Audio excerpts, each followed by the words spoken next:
Hello and welcome back to Techweek TV, brought to you by Callaghan Innovation. We're here in Christchurch today at Callaghan Innovation, and it's my enormous honour to be presenting this panel on AgriTech in space. My name is Jake Miller, I'm the co-founder and CEO of Unfiltered, and today I'm joined by Tony, who's the CEO of Blink Innovation, and by Emmeline, who's the co-founder of International Space Consultants and SpaceBase. So ladies, thank you so much for being here today, I very much appreciate it. Thank you. Yeah, to kick this off, I think for the viewers watching at home, when you hear the two sort of spaces of AgriTech and space, you might think, how do those worlds collide? So I'd love to start by just learning a little bit more about what you both individually do, how you fit into this world, and yeah, why it's a space you're passionate about. Maybe starting with you, Tony. Thanks, Jack. That's great. So agri's fundamental to New Zealand, and as we heard our Prime Minister say, agriculture thrives in New Zealand, New Zealanders thrive. Yeah. So critical industry for us. So passionate about that and passionate about what that means and what is innovation. My whole career has been in innovation and technology and understanding markets and global markets. So to be able to lead an organisation that connects and facilitates innovation in agriculture and around developing what's next. Yeah. So if we think about agriculture, change is much slower because it's land-based natural systems, it's rivers, it's land, it's growing things, we have seasons. And the opportunity in innovation today is how we bring together those different sectors in a way we've not really done, or we've done in the past, but we can do it in an even bigger way today. And for agriculture, when we look at our major challenges that we have around climate change, around emissions, around feeding the world, around having a sustainable future for the generations that come beyond us, being able to swim in our rivers, how do we bring those different skill sets and innovation and science together to create what's next? Yeah.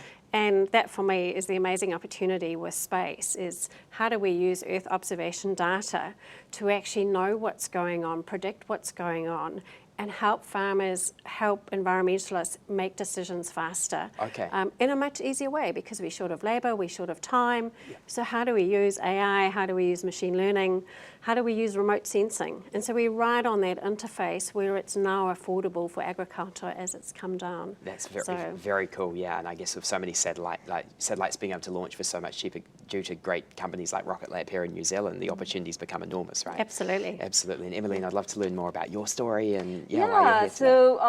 I'm an Edmund Hillary Fellow from California. I'm here for 2 years, and my husband and I basically started SpaceBase. We incorporated here in New Zealand. It's a social enterprise where our moonshot essentially is to help catalyze the space industry here in New Zealand. Amazing. And the reason why for that is that we actually think that the future of humanity is really in space, not just for space exploration's sake, but also space technology for Earth. There's a lot of problems and challenges today that can potentially be essentially be solved. With space technology. Yes. And so, which is why we want to create pathways for the rest of the globe to basically be part of this global space industry, starting with New Zealand. Yeah, and why New Zealand? Why did you come from California to New Zealand? Yeah, we really think that New Zealand is the best place to prototype this new what we call new space. Okay. Today, there's so much of the what we call exponential technologies, like rapidly accelerating technologies from AI to robotics to nanotech and biotech.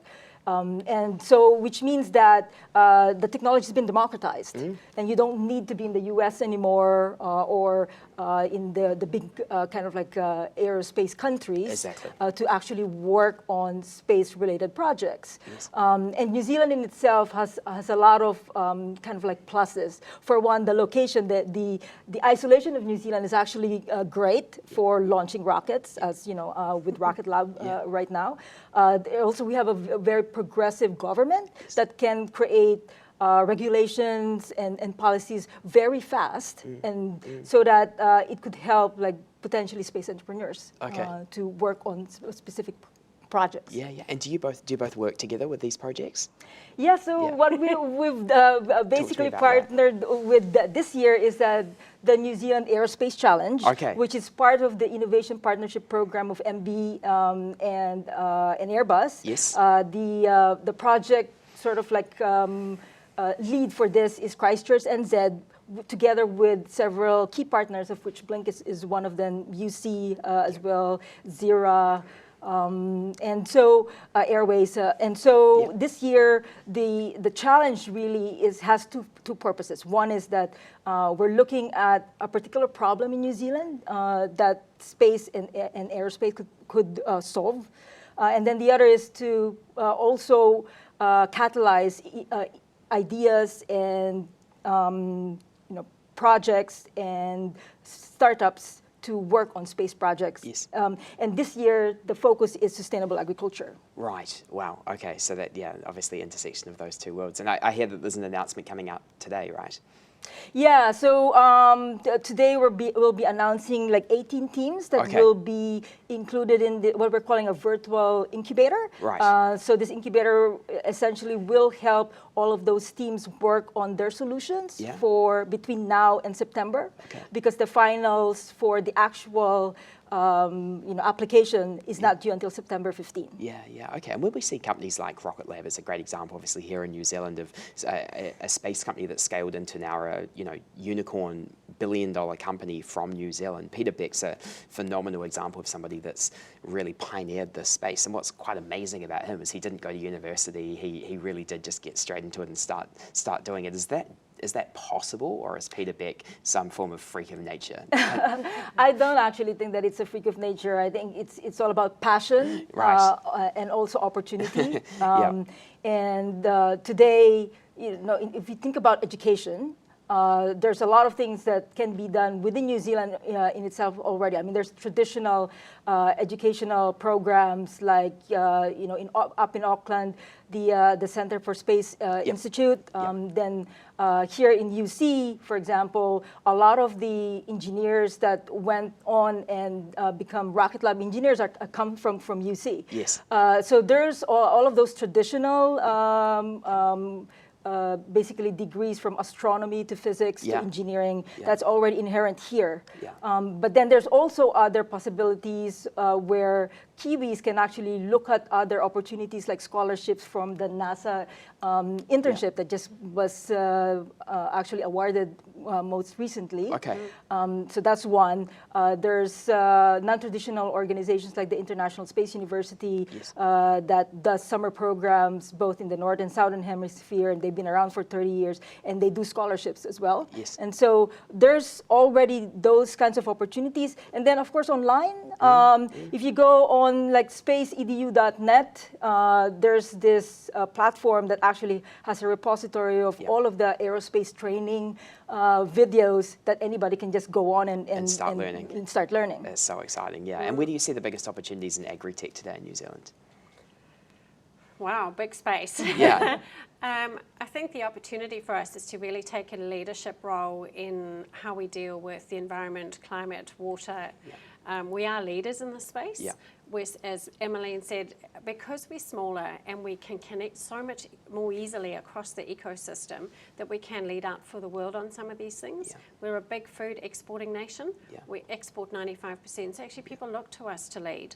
And if we start to solve some of those things, we provide a pathway for other countries to start to do it. Exactly. And our smallness is really special, and our ability to come together fast. The bit which is really powerful about this, and if we think of Rocket Lab, how do we just get on and do it? Exactly, and that's actually been a common theme in the sessions this week, is the don't ignore the mosquito, and I think we're obviously here in Christchurch today, and the Prime Minister's advocacy for some of the law changes around the world with social media and so on is a great example of how a small country can potentially have quite a big impact in global conversations and challenges. And I want to talk more. You mentioned obviously the purpose of this session is the intersection of those two worlds of aerospace and agri-tech, and we've touched on it briefly, but for viewers that want to understand that more in depth, like when you talk about these satellites, how would practically this work? Is it happening now? Are these satellites yet to launch? What are we already learning, and what does the next 10 years look like? So I'll get Emmeline to talk more, but we have satellites going over us on a regular basis that are actually tracking what's going on in our country. And we have organisations like Airbus that are creating platforms that are specific for agriculture, which allow us to start to understand and interpret that information and start to make decisions around crops, around disease, around health. So it's there, it's how we start to use that and how we bring that into our decision making, into the hands of farmers, and into growers and into regulators monitoring rivers. That makes things faster.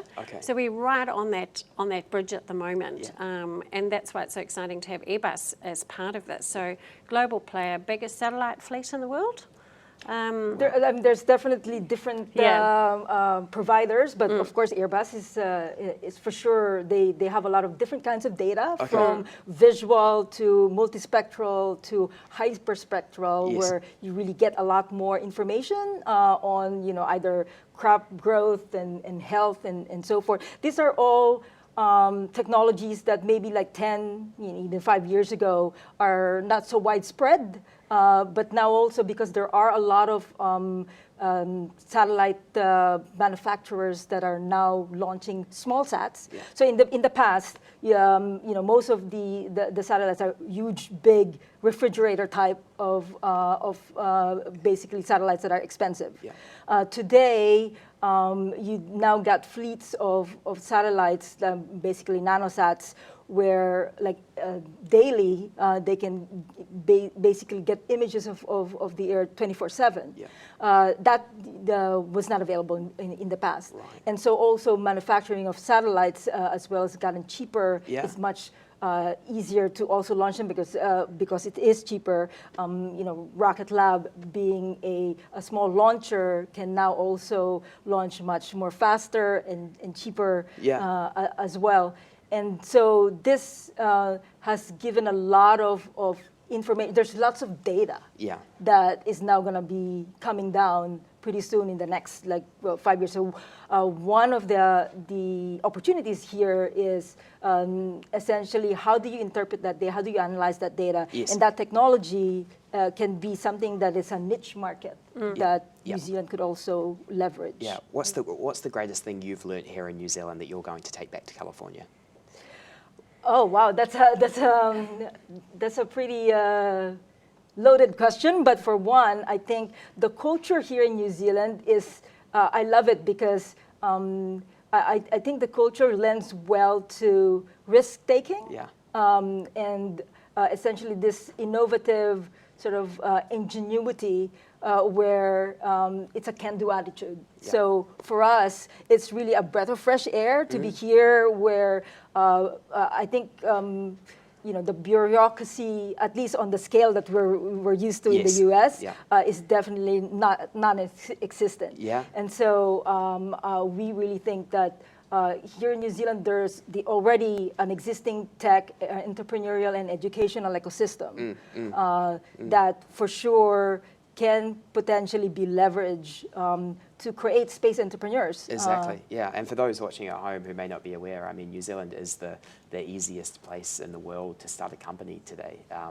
That's my understanding is, Singapore and New Zealand are the two easiest countries in the world to start and scale businesses from, in terms of the ease of doing business. So it's these opportunities that we talk about are huge, and it really is a great place to do it from. So guys, just finally, I'm keen to understand just a little bit more about some technology we've seen emerge as a result of this aerospace challenge here in New Zealand. What are some tangible examples of technology that you've seen come out recently? So we were at the beginning of the Aerospace Challenge, at least for this year. For this year, But last year, for example, we did the New Zealand Space Challenge, which is focused on essentially in extreme environments. And so it was interesting that the applicants and also the finalists that came from all over the country were leveraging technologies that were already inherent in New Zealand. They're just basically taking a spin to focusing it onto a space problem. So, for example, GPS systems who basically won last year was using technology that was already being used in agriculture. They're using like sort of like autonomous farm tractors and using the systems there to be able to and leverage that to work on a problem that from last year we were looking at essentially how do you detect crevasses in Antarctica, so that the scientists won't be able to, so that the scientists would be able to actually be secure and safe. Okay. And it's an analog to extreme environments in space. Yeah.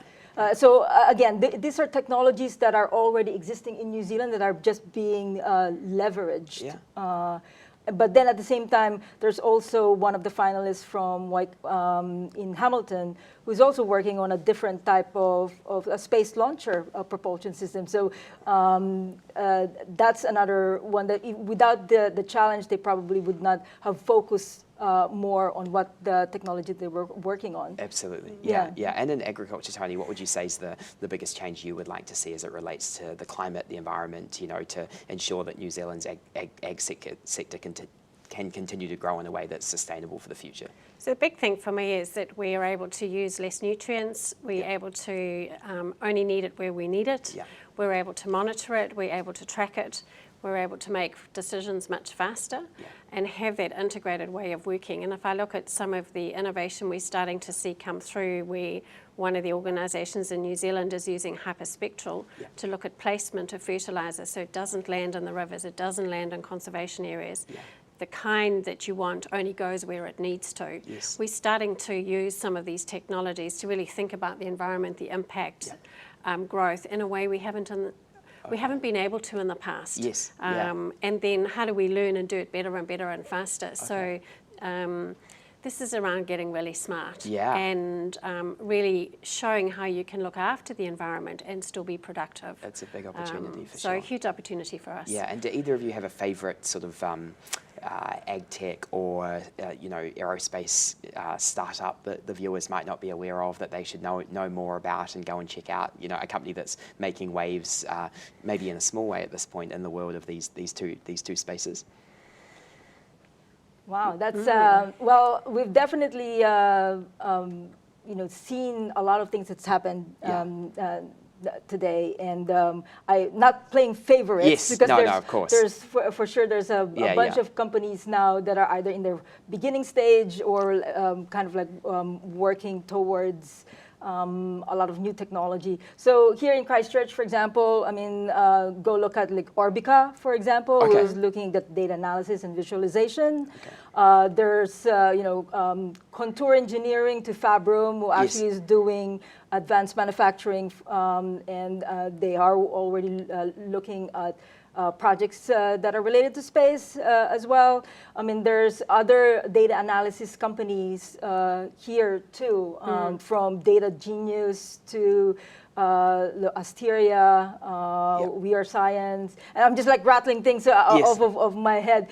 There's ones that we've been mentoring startup companies as well.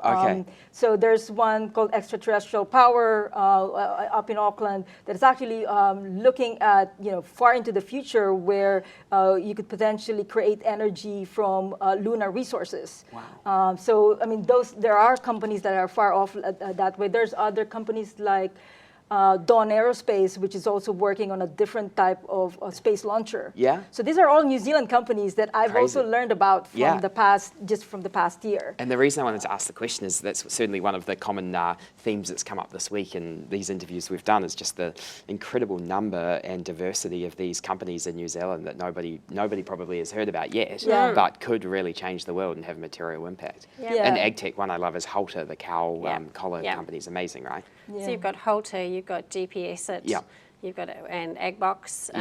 So Agbox going international at the moment. You have a look at Robotics Plus with the work that they're doing, really facing that whole labour issue and food wastage issue with what they've done. So Ravensdown and their program, we're seeing early entry from LIC into the space environment as well, helping farmers with pasture growth. farm moat. Yeah. There's a whole range of them, Absolutely. all in different stages. There's a whole lot around the honey side as well, so hive minds. Using space, because our hives are so rural and hard to get at and to be able to monitor. And just final question from me is, what's your advice to anyone watching this, whether they be entrepreneurs or within larger organisations, about staying ahead of some of these technology trends? Because obviously everybody wants to be ahead of the curve. How should people stay fully up to date and researched in both space and ag?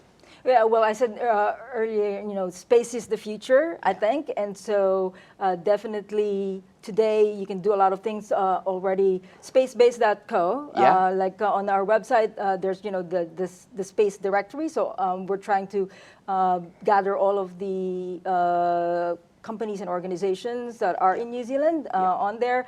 I'm also maintaining a space events calendar. So for anybody that wants to see what are the activities that's happening, there's a Facebook page called also SpaceBase NZ. Okay, fantastic. And all of the news there about New Zealand should be on there. Thank you so much. Yeah. So from our side, Blink Innovation curates a whole lot of events. They are about creating conversations and providing different perspectives. We don't take a position. We provide science, innovators, entrepreneurs the opportunity to actually learn and hear what's going on and also connect with other people. So what I would say is make sure you're getting yourself into a group of innovators and entrepreneurs, not trying to do it on your own. Some of that's in co-working spaces, some of it's attending events like this, so Techweek. We have NZ Tech and AgTech New Zealand. So it's been connected into those news feeds, those webcasts.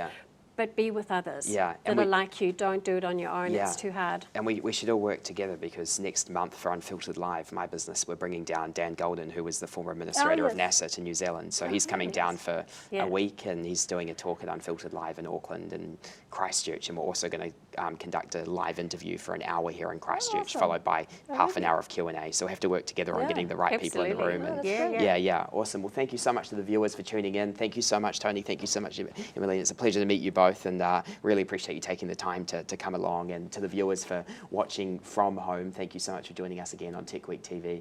We've got a lot more sessions to come today, powered by Callaghan Innovation, so we can encourage you to continue to tune back, and we will see you back here shortly. Thank you so much.